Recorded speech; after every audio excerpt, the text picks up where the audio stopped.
bénéficiaires sont de plus en plus nombreux. Autre conséquence, parce qu'il y en a, ces conséquences sportives, et nous allons faire le point avec Christophe Arnerin qui nous a rejoint.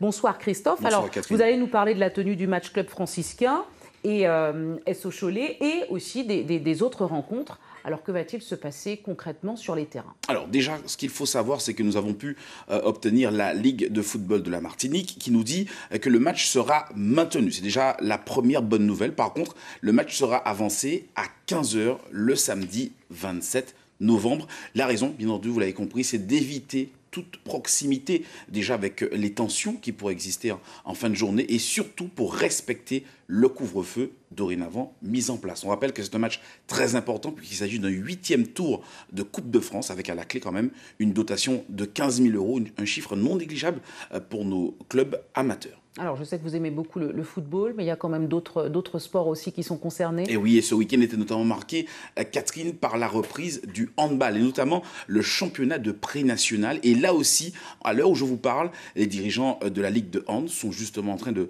réfléchir à différentes options. Et on se dirige pour l'instant sur un report de cette première journée de championnat. Alors, à quelle semaine? On verra, puisque bien entendu, tout dépendra de l'évolution du contexte social. Et puis enfin, la dernière chose qu'il y avait ce week-end, vous le savez, c'est l'un des temps forts de l'actualité sportive, c'est le semi-marathon de Fort-de-France. Et là encore, pour l'instant, nous n'avons pas de nouvelles.